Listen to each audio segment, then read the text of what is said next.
जय हिंद सभी को मेरी तरफ से और उम्मीद करता हूं कि आप बेहतर होंगे। और जैसे कि आपको पता है कि आज मैं पेपर नंबर 9 जो है एक्सप्लेन कर रहा हूं। और कौन सा पेपर नंबर 9? आरआरबी यानी कि रेलवे रिक्रूटमेंट बोर्ड। यहाँ पर आप देख सकते हो मैं लिख रहा हूँ आरआरबी रेलवे रिक्रूटमेंट बोर्ड का पेपर है ग्रुप डी का। मैंने क्या कहा? Group D. तो ग्रुप डी का मैं पेपर एक्सप्लेन कर रहा हूँ आपको। ये 90 नंबर का पेपर है। इसके पहले 8 पेपर में एक्सप्लेन कर चुका हूँ रीजनिंग के, ये बात याद रखिएगा। और अभी फिलहाल के तौर पे सिर्फ रीजनिंग ले रहा हूँ। कौन सा है? ये प्रीवियस ईयर क्वेश्चन है। 17/12/2018 को ये पेपर कंप्लीट हुआ था। और शुरुआत करते हैं पहले क्वेश्चन से रीजनिंग के। पहला ही क्वेश्चन रीजनिंग पे, रीजनिंग का ही दिया गया है। क्या है? आपको सादृश्यता यानी एनोलॉजी को देखना है। गमला कीचड़ से संबंधित है, उसी प्रकार से मोमबत्ती जो है वो किससे संबंधित है। अब विचार करते हैं, देव ध्यान देना है। तो यहाँ पर समझो कि जो गमला है वो किससे बन रहा है? कीचड़ से। कैसे? देखिए, मिट्टी को हमको पानी के साथ गीला करना है तो वो क्या बनता है? कीचड़। और कीचड़ से ही फिर क्या बनता है? गमला। इसी प्रकार से मोमबत्ती जो है वो किससे बनती है? ऑब्वियसली यहाँ पे तीसरे नंबर पे दिखाई दे रहा है मोम से, वैक्स से। उम्मीद करता हूँ समझ गए होंगे। Next question.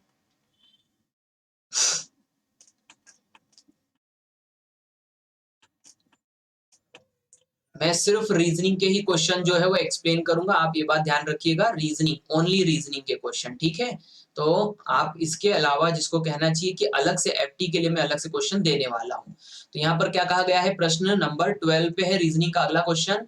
अनन्या पूर्व की दिशा में, मैं उम्मीद करता हूँ दिख रहा होगा। अनन्या पूर्व की तरफ 3 किलोमीटर चलती है। तो भाई पूर्व की दिशा कौन सी होती है? पूर्व की दिशा ये होती है। और यहाँ पर कितनी चली वो? 3 किलोमीटर। तो 3 किलोमीटर चल दी। फिर दाईं ओर मुड़ जाती है। दाईं ओर यानी कि राइट हैंड पर। दायां दायां इसका किस तरफ होगा? नीचे की तरफ। आप इस बात को इमेजिन करिएगा कि ये आपका जो है ये सर है, और ये आपका लेफ्ट हैंड, और ये इधर की तरफ जो है वो राइट हैंड। तो नीचे की तरफ आएंगे तो ये राइट में मुड़ जाएगी और 1 किलोमीटर जाती है। ये 1 किलोमीटर जाती है। अब वह प्रारंभिक बिंदु से किस दिशा में है? तो देखो, प्रारंभिक बिंदु तो ये रहा इसका, और ये फाइनल जो है ये रहा। तो यहां से यदि आप एरो ऐसे बनाओगे तो ये जो डायरेक्शन कहलाएगी, ये कौन सी कहलाएगी, ये समझना है। तो ये डायरेक्शन होती है, ना तो नॉर्थ होती है, ना तो ईस्ट होती है, ना ही साउथ होती है।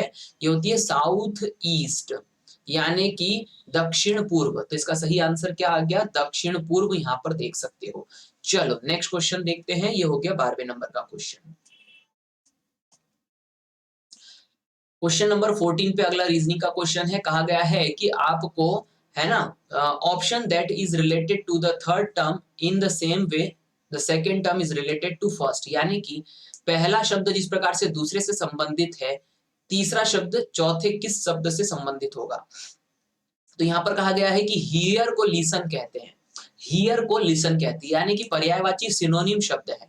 उसी प्रकार से सेंस को क्या कहेंगे यदि हम विचार करें? तो सेंस को हम कहेंगे परसीव।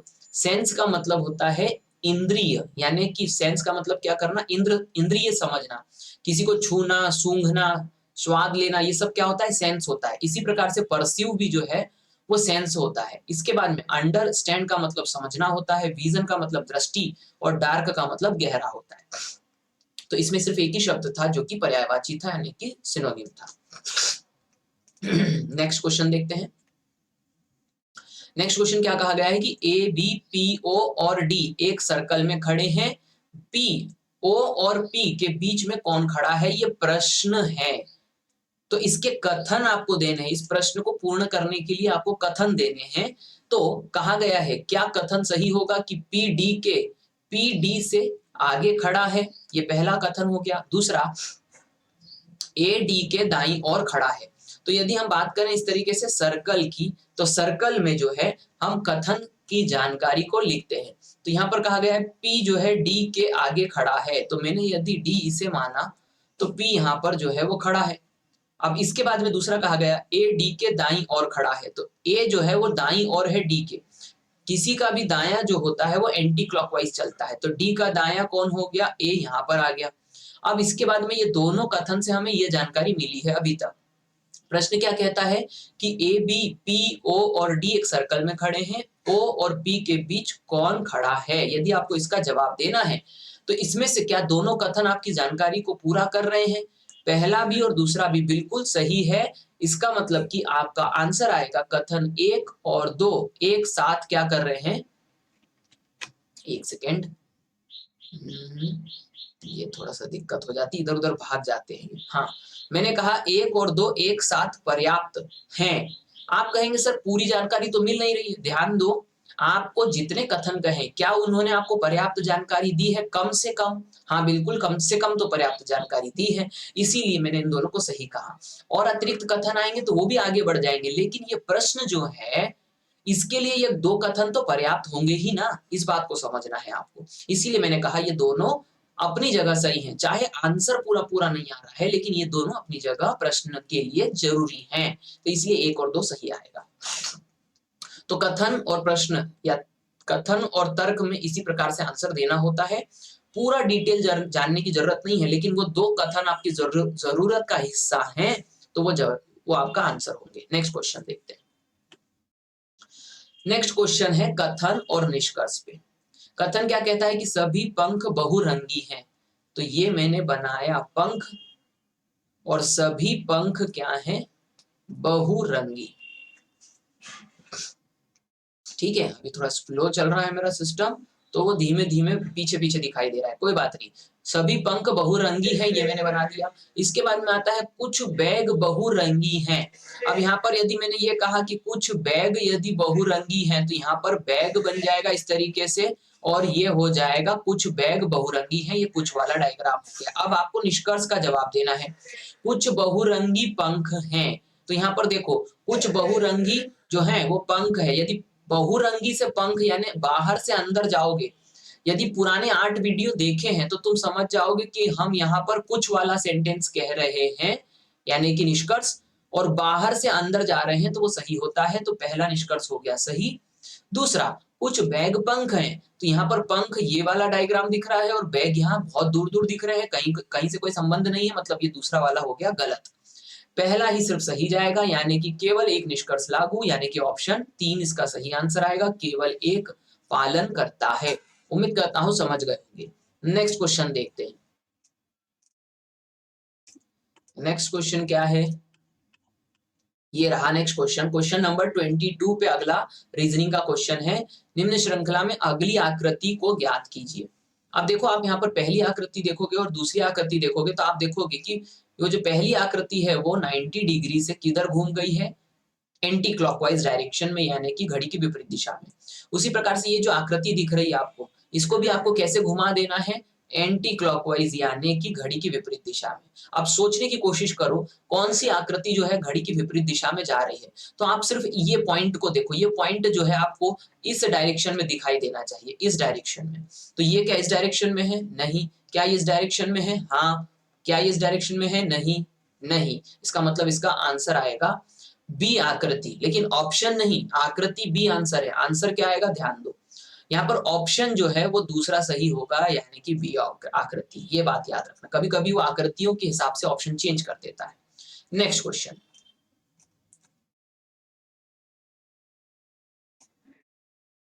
नेक्स्ट क्वेश्चन ये रहा, विषम आकृति को ज्ञात करें। प्रश्न है कि विषम आकृति ज्ञात करें। अंदर देखोगे तो 4 स्टार बने हैं, एक जैसे दिख रहे हैं। अंदर देखोगे तो 4 स्टार बने एक जैसे दिख रहे हैं। अंदर देखोगे तो 4 स्टार हैं, लेकिन एक स्टार आपको अजीब सा दिखेगा, पतला सा। इसका मतलब कि इसका आंसर आ जाएगा सी। सी वो आकृति है जो विषम है, अलग है दूसरों से। ज्यादा एक्सप्लेन नहीं कर रहा हूं, बड़ा सरल सा क्वेश्चन था। नेक्स्ट क्वेश्चन देखते हैं।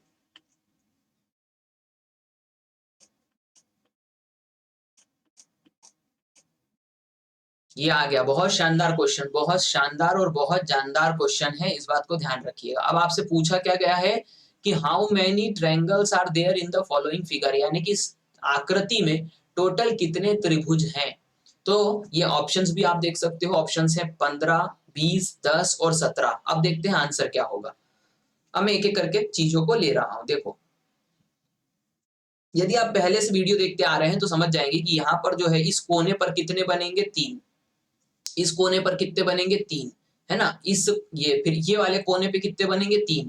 तो टोटल मिलाकर के अभी 3-3 के जोड़े मैंने आपको बता दिए हैं, कैसे बनेंगे वो भी बता दिया। देखो, अब ये वाला कोना पकड़ो, कोने से पता चलता है। तो ये वाला पहला बेस जो है एक ट्रायंगल बनाएगा, दूसरा बेस दूसरा ट्रायंगल बनाएगा, और ये जो इसी के पीछे तीसरा बेस है ये तीसरा ट्रायंगल बनाएगा, मतलब इस कोने पे भी 3 बन रहे हैं, ये बात याद रखना। दिख गए हैं आई थिंक 3 के हिसाब से 12 ट्रायंगल आपको दिख गए हैं। अब मैं आगे के ट्रायंगल बनाने के लिए थोड़ा सा पेन का कलर चेंज कर देता हूं, जिससे कि आपको चीजें समझ में आ जाए। ठीक है, अब देखो यहाँ पर क्या करेंगे, आगे बढ़ते हैं। अब ये वाला जो कोना है यहाँ पर देखते हैं, ग्रीन कलर का पेन चल रहा है, उम्मीद करता हूँ दिख रहा होगा यानी यहाँ पर। तो यहाँ पर देखो ये जो बेस है, ये वाला बेस, यहाँ पर ये एक ट्रायंगल बनाएगा। दूसरा वाला बेस इसी के नीचे है इस कोने से, तो यहाँ पर 2 ट्रायंगल बन रहे हैं, तो मैंने यहाँ पर 2 लिख दिया। इसके बाद में इधर देख लो, तो ये मुझे खुद ही नहीं दिखाई देगा, अब तो ये पेन का कलर मैं कर रहा हूं ये वाला। अब देखो यहाँ पर ये वाला ट्रायंगल या कोना देखते हैं, ये कोने पर ये एक बेस रहा, तो बेस पर एक ये बना, और इसी बेस पर अगला कोना जो देखोगे तो ये बेस दिखेगा, तो यहाँ पर टोटल मिला के 2 और बन गए, तो टोटल 12 हो गए थे, और 2 और 2 4 मैंने ये ले लिए। अब इसके बाद और कहाँ बन रहा है वो भी देख लो। देखोगे तो ये वाला कोना पकड़ोगे, ये 3 जहां लिखा था, इससे ये वाला जो बेस बन रहा है ये वाला, ये बना 3, है ना। तो ये यहाँ पर एक ट्रायंगल और बन गया। इसी के हिसाब से एक और ट्रायंगल मैं फिर से बना के बता रहा हूं, ये हो गया टोटल मिला के ये यहाँ पर, ठीक है, ये इस जगह पर। तो एक ट्रायंगल आपको यहाँ पर बनता दिखाई देगा लंबा सा, ठीक है, ये यहाँ पर जैसा ये पेन चल रहा है मेरा ये वाला, है ना, ये अंदर की तरफ, ये पूरा का पूरा मैंने बंद कर दिया, तो ये ट्रायंगल यहाँ पर बन रहा है। तो यहाँ पर टोटल मिला के 2 ट्रायंगल और मैंने बना दिए, टोटल हो गए 12, 12 और 4 16, 16 और 2 18, 18 ट्रायंगल अभी तक बना चुका हूं मैं, ये बात याद रखना। इसके बाद में ध्यान देने वाली बात है कि एक ट्रायंगल और बनाने वाला हूं। एक ट्रायंगल के कौन सा बनेगा देखो, लाइट कलर ले लिया मैंने, एक सेकेंड है ना, मैं ये ले लेता हूँ, ठीक है। अब ये एक ट्रायंगल ये बनता दिख रहा है आपको, ये देखो एक, ये पूरा बड़ा का बड़ा ट्रायंगल, उम्मीद करता हूँ ये समझ में आ गया होगा। थोड़ा सा सिस्टम मेरा धीमे चल रहा है, इस वजह से ये टोटल बनता हुआ दिख गया आपको बड़ा वाला, ये कोने से ये कोने से ये कोना, तो ठीक है, टोटल ये बन गया एक ट्रायंगल और, तो यहाँ पर एक और लिख दिया, तो टोटल हो गए 19 ट्रायंगल। अब ध्यान देने वाली बात है कि ऑप्शन देखते हैं, तो ऑप्शन में आपको एक भी ऑप्शन नहीं दिखेगा जिसमें 19 ट्रायंगल दिखाई दे रहे हैं। इसीलिए एग्जामिनर ने खुद कहा कि for this question discrepancy is found in this question answer, so this question is ignored for the all the candidates. तो ऐसा बहुत सारे वीडियोस में मैंने बता चुका हूं आपको, और अभी तो और आगे टेस्ट आएंगे। उम्मीद करता हूं कि आप ट्रायंगल को पहचानना सीख रहे हैं कि कैसे आपको ये ट्रायंगल्स को गिनना होता है। 19 है, कहीं पर भी आंसर नहीं था, जहां पर सही होता है वहां पर सही निकाल के बताऊंगा अभी। और ऐसे क्वेश्चनों को रुक करके पहले खुद से करने की कोशिश कर लिया करो। नेक्स्ट क्वेश्चन, चलो ये देखो अगला क्वेश्चन क्या है देखते हैं। यहाँ पर कहा गया है, क्वेश्चन नंबर 40 तक आ गए हैं, कि विषम आकृति को पहचानिए, ऑड फिगर को देखिए। अब यहाँ पर ये सभी आकृतियों को आप देखोगे तो ये कर्व्ड है, यानी कि गोल है। यही एक आकृति है जो कर्व्ड नहीं है, इसका मतलब कि डी ऑप्शन, डी आकृति जो है वो इसका आंसर होगी, और वो दी गई है पहले ऑप्शन पे। जैसे थोड़ी देर पहले मैं बता रहा था आपको कि वो ऑप्शंस जो है वो अलग रखता है और इनके नाम अलग रखता है, और वो इधर उधर कर देता है। तो कभी कभी स्टूडेंट्स को ऐसा क्यों करता है, वो स्टूडेंट्स को कभी कभी इस तरीके से परेशान करने के लिए कि option A B C D होते हैं, और यहाँ पर वो डी आकृति देखेगा तो खटाक से जाकर के डी ऑप्शन लगा देगा, यही वो करवाता है मानसिक रूप से, जबकि इसका ऑप्शन ए होगा, आकृति डी होगी। चलिए नेक्स्ट,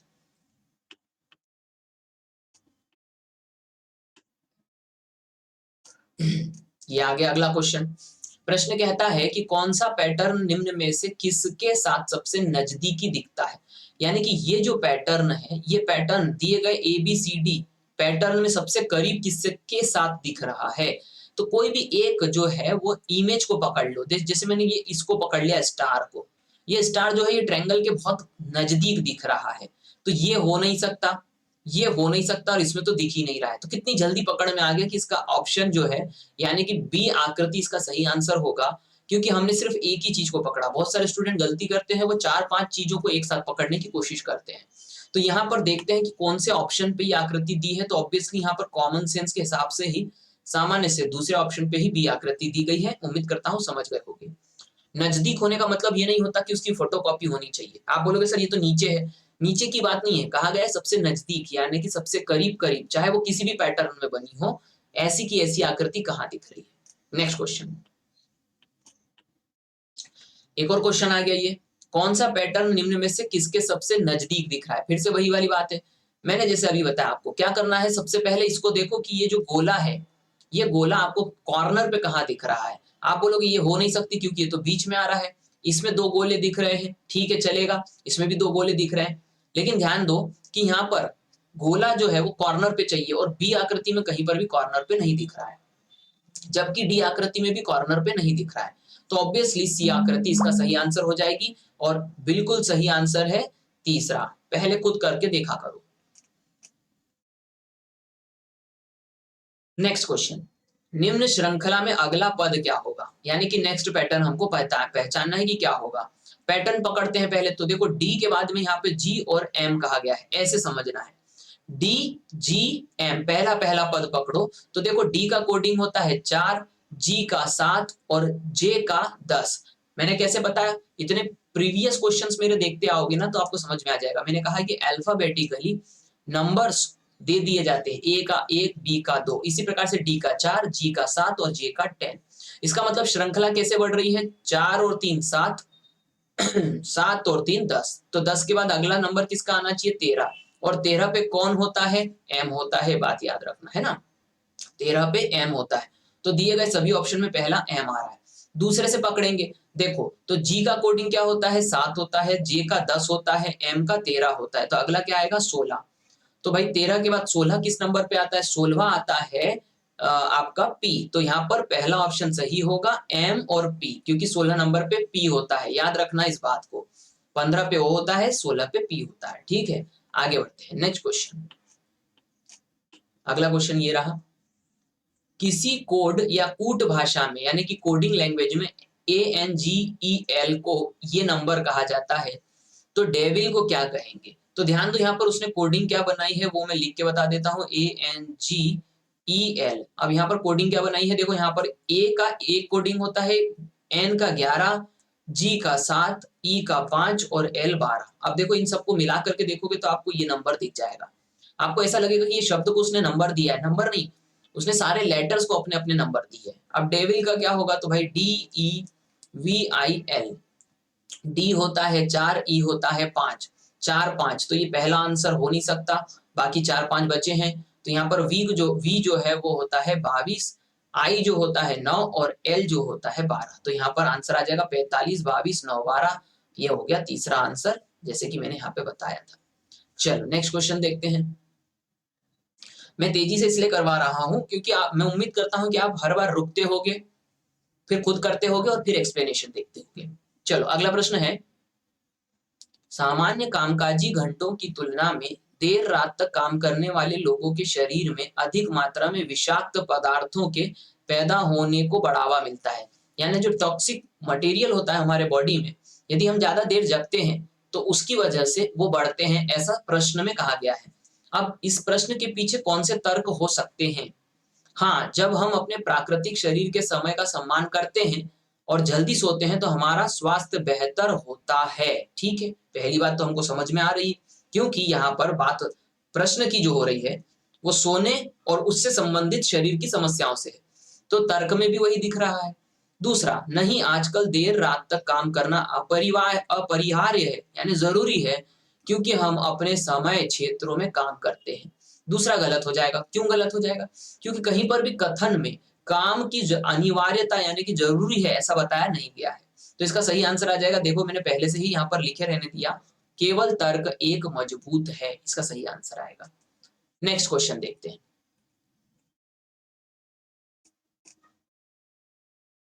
नेक्स्ट क्वेश्चन भी कथन और निष्कर्ष पे है। कथन क्या कहता है, एक्स वाई से कहता है, ओके एक्स, एक सेकेंड, यस, एक्स वाई से क्या कहता है देखते हैं। एक्स वाई से कहता है, हमारा सोसाइटी का सेप्टी टैंक भरा हुआ है और गटर का पानी बाहर आ रहा है। सोसाइटी एसोसिएशन सेप्टिक टैंक को साफ करने के लिए आवश्यक कदम नहीं उठा रही है। ये एक्स वाई से कह रहा है, यानी समस्या सेप्टी टैंक और सोसाइटी से संबंधित है। निष्कर्ष क्या है, सेप्टी टैंक भरा हो सकता है और इसे साफ या खाली करने की आवश्यकता है। तो यहाँ पर पहली बात तो हमें सही लग रही है, क्योंकि यहाँ पर कथन में भी सेप्टिक टैंक के भरे होने की बात हो रही है और उसको खाली करने की बात हो रही है।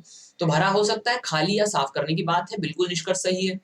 वहां एक्स की सोसाइटी का सेप्टिक टैंक अभी तक नगर पालिका की मुख्य गटर लाइन से जुड़ा नहीं है। ये गलत हो गया, क्योंकि कहीं पर भी दूसरा निष्कर्ष यहाँ पर जानकारी नहीं दे रहा है जो कथन में लिखी बात है।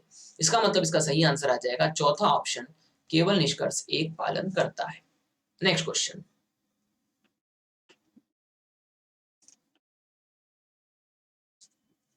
60th क्वेश्चन तक आ गए हैं। रीजनिंग का अगला क्वेश्चन है, प्रश्न है कि क्या कुत्ते निस्वार्थ प्यार करते हैं?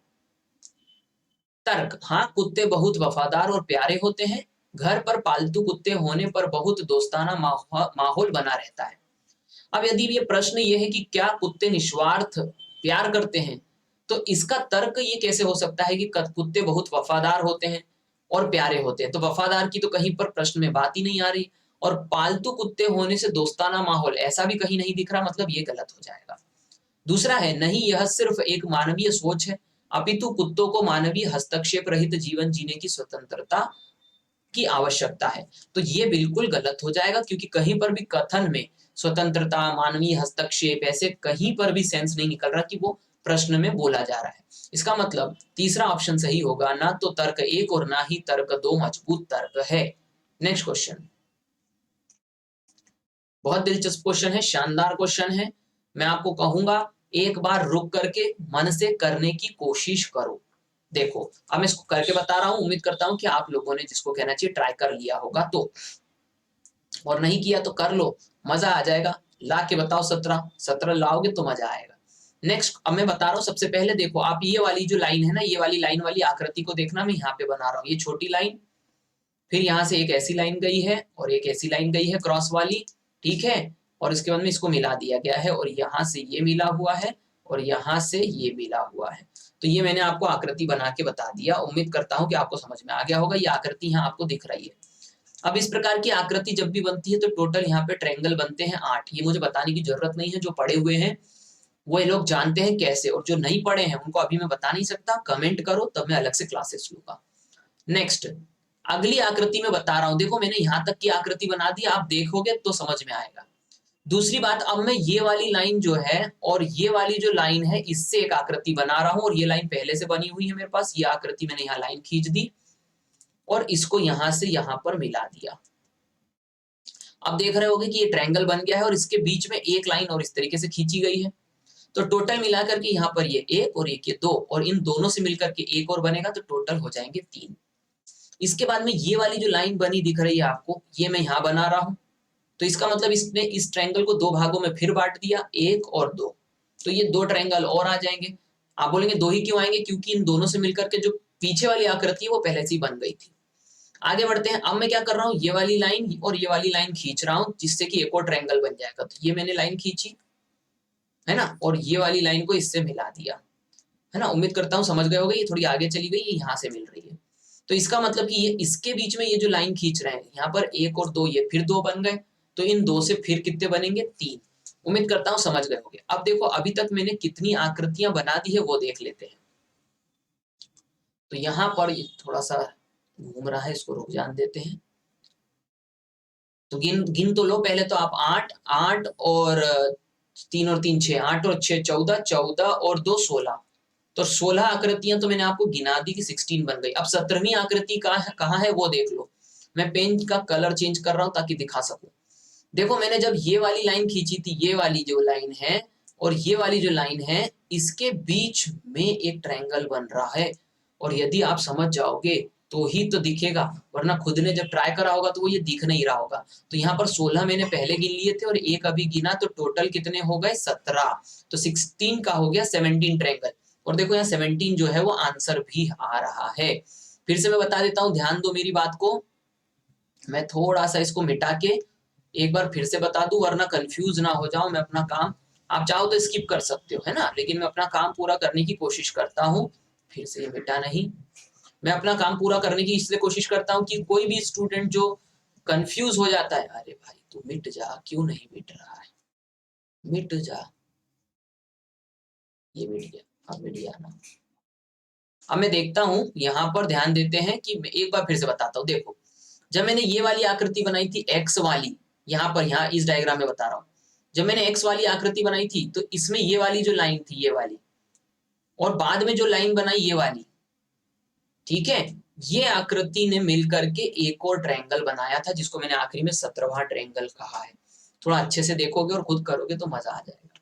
चलो नेक्स्ट आगे बढ़ते हैं, अगला क्वेश्चन करते हैं। नेक्स्ट क्वेश्चन है ये रहा। क्वेश्चन कहा गया है कि find the next number in the following series, श्रृंखला में अगला पद ज्ञात कीजिए। अब यहाँ पर देखो 22 है, 31 है, 22 है, 76 है, सॉरी 31 है और 91 है। तो यहाँ पर अब आपको ध्यान देना है, मैं उम्मीद कर रहा हूँ कि आप ट्राई करके आ चुके हैं, इसलिए मैं तेजी से इसको एक्सप्लेन कर देता हूँ। 22 से 31 जाओगे तो आप देखोगे कि 22 और 31 के बीच में डिफरेंस कितने का है, 9 का। इसी प्रकार से 91 को छोड़ दो और 31 में 9 जो है एक्स्ट्रा वो जोड़ दीजिए, तो यहाँ पर टोटल आ जाएगा 40, और 40 का मतलब ये हो गया कि यहाँ पर दूसरा ऑप्शन जो होगा वो बिल्कुल सही आंसर होगा, बिल्कुल 100%, 40 इज द राइट आंसर। आगे बढ़ते हैं, नेक्स्ट क्वेश्चन क्या है देखते हैं। 73 क्वेश्चन पे हम आ गए हैं। अगला रीजनिंग का क्वेश्चन 73 पे है। प्रश्न में कहा गया है कि कौन सी आकृति दी गई आकृति जैसी दिखाई देगी जब इसे 90 डिग्री घड़ी की सुई की दिशा में, ये बात याद रखना कि आपको 90 डिग्री तो मोड़ना है, लेकिन किस दिशा में, घड़ी की सुई की दिशा में, यानी कि आपको क्लॉकवाइज घुमाना है। अब बस आप एक काम करके देखो, ये जो शेडेड एरिया है इस आकृति में, यदि आप इसको घड़ी की दिशा में घुमाओगे 90 डिग्री पर, तो ये आकृति यहाँ पर आ जाएगी, यानी कि इस जगह पर। ध्यान देना, मैंने कहा बताया इस जगह पर। अब ये आकृति आपको नीचे की तरफ कहाँ दिख रही है, तो बोले सर यहाँ पर नहीं दिख रही है, यहाँ पर दिख रही है, यहाँ पर नहीं दिख रही है और यहाँ पर दिख रही है। आप बोले सर बी और डी में कंफ्यूजन है, तो ध्यान दो कि यहाँ आपको देखना ये है कि इस प्रकार से जो इमेज बन रही है, ये शेडेड लाइन के पीछे की तरफ आपको ये खाली लाइन दिखनी चाहिए, और वो भी दूरी पर। तो जबकि यहाँ पर बी डायग्राम भी नहीं होगा क्योंकि वो एक दूसरे के जस्ट नीचे दिख रही है, तो डी दिख रहा है आपको, दूसरा ऑप्शन इसका सही होगा। नेक्स्ट क्वेश्चन,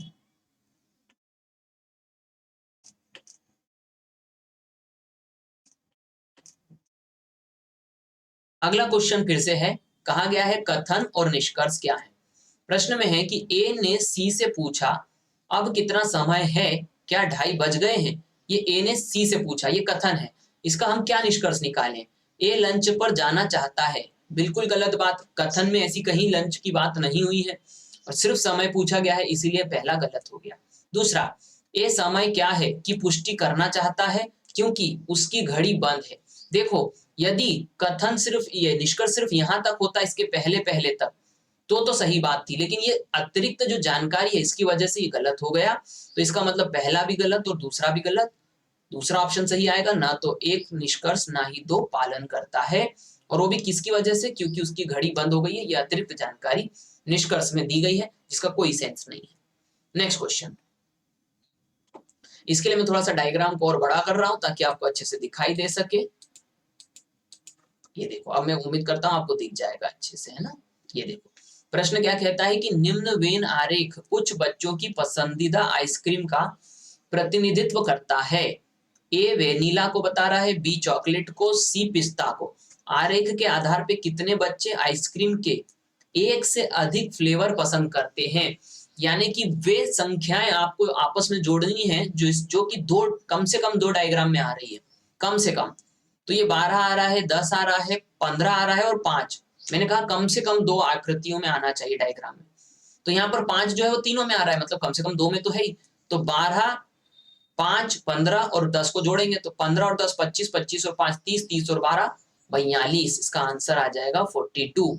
इसलिए पहले रुक के कर लिया करो ताकि समझ में आ सके। आगे बढ़ते हैं, खुद करते हैं तब हमको समझ में आता है कि कोई चीज कितनी कठिन है और कितनी सरल है। नेक्स्ट क्वेश्चन, नेक्स्ट क्वेश्चन में क्या कहा गया है कि प्रश्न में दिया गया है जिसके बाद 2 कथन दिए गए हैं, पहचान करें कि प्रश्न का उत्तर देने के लिए कौन से कथन पर्याप्त है।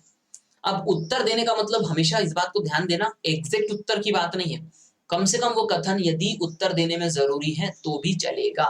तो प्रश्न क्या है, ए के पी एक्स एक पंक्ति में खड़े हैं, पंक्ति में दूसरे स्थान पे कौन खड़ा है, ऐसा बोला गया है। तो तो ये रही पंक्ति, मैंने मान लिया।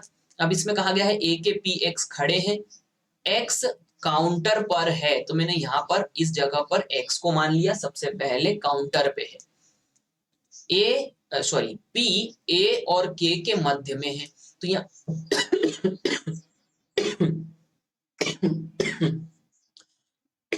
सॉरी इतनी देर तक सतत बोलते रहते हैं तो उससे थोड़ा सा दिक्कत हो जाता है। ये रही 3 पोजीशन पीछे की, मैंने इसलिए इस तरीके से बनाई है। कहा गया है कि एक्स की पोजीशन तो आगे हो गई, पी ए और के मध्य में है, यानी कि पी जो है वो बीच में है। अब के और ए के मध्य में, तो ए मैंने आगे बना दिया, के मैंने पीछे बना दिया। अब यहाँ पर आप पंक्ति में दूसरे स्थान पर कौन है, यदि ये बताना चाहते हैं तो आपको पहला और दूसरा दोनों कथनों की आवश्यकता पड़ेगी, जिसके आधार पे आप कम से कम इस प्रश्न का जवाब दे सकते हैं। ये 2 कथन तो आवश्यक है, इसके अलावा और अधिक जानकारी होगी तो आप और एग्जैक्ट आंसर दे पाएंगे, लेकिन आंसर तो दे सकते हैं। इसलिए मैंने बोला एग्जैक्ट आंसर की जरूरत नहीं है, आप आंसर तो दे सकते हैं ना, इतना जरूरी है। इसीलिए यहाँ पर कथन 1 और 2 एक साथ ये मैंने गलत लगा दिया, यहाँ पर आएगा कथन 1 और 2 एक साथ पर्याप्त हैं, यानी कि दोनों जवाब देने के लिए जरूरी होंगे। उम्मीद करता हूं समझ गए होंगे। नेक्स्ट क्वेश्चन, बहुत शानदार क्वेश्चन, और मैं आपसे रिक्वेस्ट करूंगा इस बात के लिए कि यदि आप कोई अल्टरनेट मेथड तलाश रहे हो इस क्वेश्चन के लिए, तो मैं अब आपको बताने वाला हूं, पहले खुद से करके देख लो, वरना जो मैं करवाऊंगा मजा आ जाएगा उसमें आपको। देखो प्रश्न क्या कहा गया है, फिरोजा का जन्म 2 फरवरी 2011 को हुआ, जबकि आदेश का जन्म 553 दिन बाद हुआ। आदेश का जन्म किस तिथि को हुआ था, यानी कि दिए गए ऑप्शन में से कौन सी तारीख को हुआ था। मैंने यहाँ पे सही आंसर 8 अगस्त लिख के रखा हुआ है, दिख रहा है आपको। अब आप ट्राई करो कि 8 अगस्त आता है कि नहीं आता है, और नहीं तो मैं जो करवा रहा हूं उस मेथड को समझो।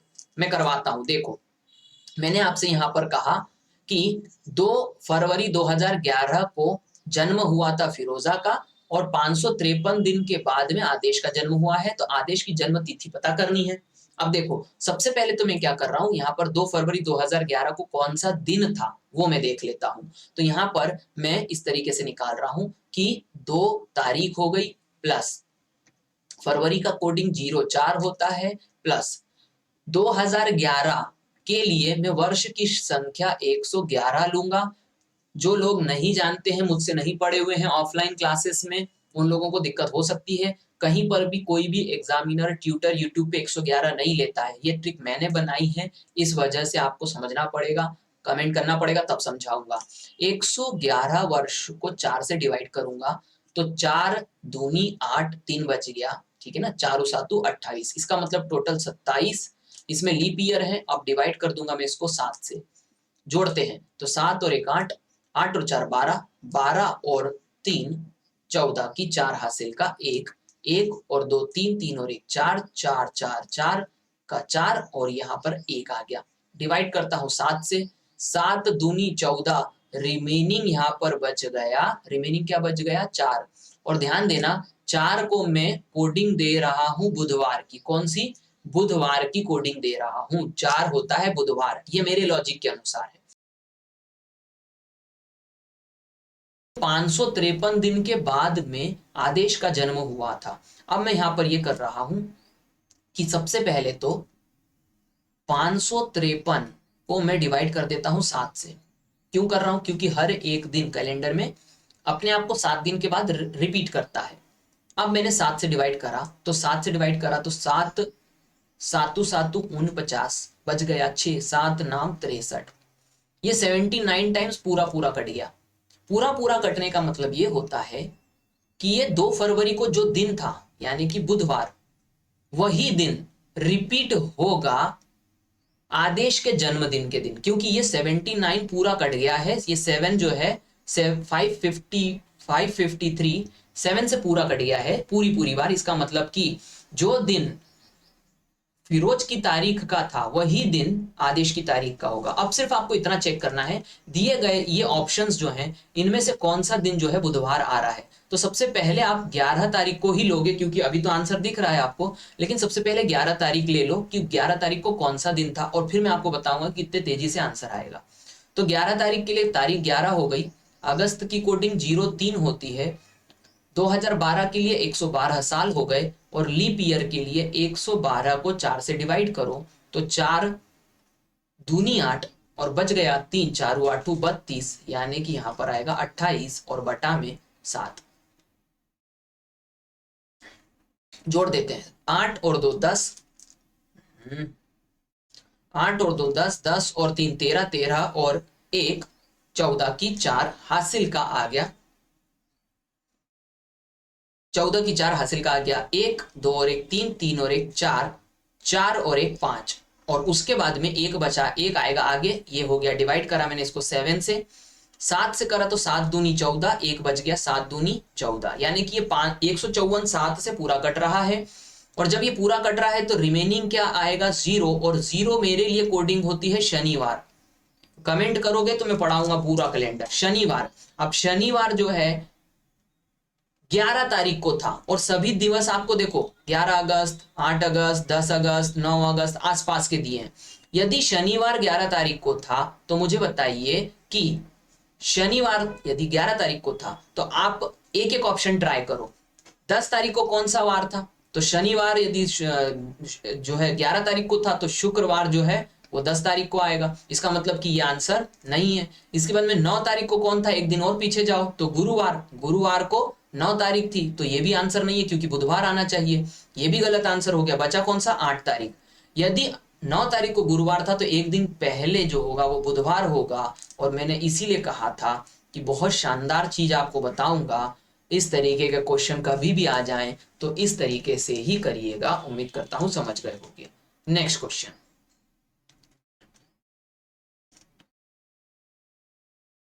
नेक्स्ट क्वेश्चन है 91 क्वेश्चन पे हम पहुंच गए हैं। निम्न श्रृंखला में अगला पद पता करना है। नंबर जानते हो तो मैं तेजी से बता दूंगा। आई 9 होता है, ध्यान दो। उसके बाद में एच जो है वो 8 होता है, यानी कि आई 9 होता है, एच 8 होता है, तो ऑब्वियसली संख्या उल्टी जा रही है तो अगला 7 आएगा, और 7 जो होता है जी होता है। सभी ऑप्शंस में G7 दिखाई दे रहा है। अगला पकड़ते हैं, आर 18, ऑब्वियसली आर 18वें नंबर पे होता है, एस 19 पे होता है, तो अगला टी आएगा, टी 20 नंबर पे होता है, T20, T20, T21, T20। अगला देखते हैं, ए के बाद में आया है सी, ए के बाद में सी, तो देखो उसने ए को क्या कहा, 26 उल्टी गिनती, सी को कहा उसने 24, यानी दो दो छोड़ रहा है। तो यदि वो ए के बाद बी छोड़ के सी बोल रहा है तो सी के बाद डी छोड़ के ई बोलेगा, और ई जो है 2 कम हो जाएगा, 22, आखिरी में ई 22 यहां दिख रहा है आपको। दूसरा आंसर जो है वो सही जाएगा। नेक्स्ट क्वेश्चन देखते हैं।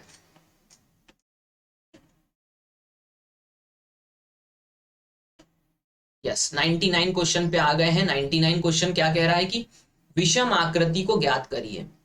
पहले रुको, खुद करो और फिर देखो। यहां पर आप देखोगे तो ये तीनों लाइनें जो हैं वो कॉर्नर टू कॉर्नर मिल रही है। तीनों लाइनें कॉर्नर टू कॉर्नर मिल रही हैं, तीनों लाइनें कॉर्नर टू कॉर्नर मिल रही है। ये 2 लाइनें हैं पहली बात तो, और वो कॉर्नर टू कॉर्नर नहीं मिल रही है, इसीलिए इसका आंसर जो आ जाएगा वो डी आ जाएगा। इस तरीके से मैंने आपको बोला है, ठीक है। आप कहें तो ये भी कह सकते सर 3-3 लाइन दिख रही है, 2 दिख रही है, लेकिन ध्यान दो कि यहाँ पर ये भी तो हो सकता था, आप ऐसे सोचो कि ये तीनों के कॉर्नर है, लेकिन फिर भी 2 लाइन से और तीनों के कॉर्नर वाले क्वेश्चन से भी आंसर हो जाएगा। नेक्स्ट क्वेश्चन, प्रश्न ये कहता है कि निम्नलिखित आकृति का 270 डिग्री घड़ी की सुई की दिशा में घूर्णन क्या होगा। यानी कि आपको ये जो डायग्राम दिख रहा है इसको 270 डिग्री घुमाना है, लेकिन घड़ी की दिशा में यानी कि क्लॉकवाइज घुमाना है। तो क्लॉकवाइज कैसे घूमेगा, इस ये जो डार्क शेड है ना इसको देखो। 270 का मतलब, बहुत सारे स्टूडेंट कंफ्यूज होते हैं, 270 का मतलब हो जाता है 90 डिग्री कितनी बार घूमना, 3 बार। अब देखो ये ऊपर की तरफ है, अभी मैं फिर से बता रहा हूं ये ऊपर की तरफ, और घड़ी की दिशा में 3 बार 90 घुमाओ घड़ी की दिशा में, तो पहली बार ये घूम गया 90, दूसरी बार ये घूम गया, और तीसरी बार फाइनल यहां पर आएगा। यानी कि ये जो डार्क शेड है वो इस डायरेक्शन में आना चाहिए। तो पहला तो गलत हो गया, दूसरा भी गलत हो गया, चौथा भी गलत हो गया, तो ऑब्वियसली सी इसका सही आंसर होगा। नीचे आप देख सकते हो यहाँ पर सी जो है इज द राइट आंसर। उम्मीद करता हूं समझ गए होगे। ये देख लो, मैंने एक बार फिर से आपको बता दिया कि मैंने क्या डायरेक्शंस बताई है। 270 का मतलब होता है 90 को 3 टाइम्स घुमाना। ये हो गए 100 क्वेश्चन, एक और पेपर कंप्लीट हो गया है। थैंक यू वेरी मच, जय हिंद सभी को। पेपर इसी प्रकार से मैं आगे भी लेता रहूंगा, पूरी सीरीज ग्रुप डी के पेपर की कंप्लीट करूंगा और जो कोशिश कर रहा हूं कि मैथमेटिक्स भी जो है वो जल्दी से जल्दी दे देता हूं। चलिए नेक्स्ट पेपर में मिलते हैं, तब तक अपना ख्याल रखिए। और इस पेपर के लिए फिर से मैं टारगेट रख रहा हूं 500 लाइक्स। मैं उम्मीद करता हूं कि आप मेरी इसमें मदद करेंगे। थैंक यू, जय हिंद।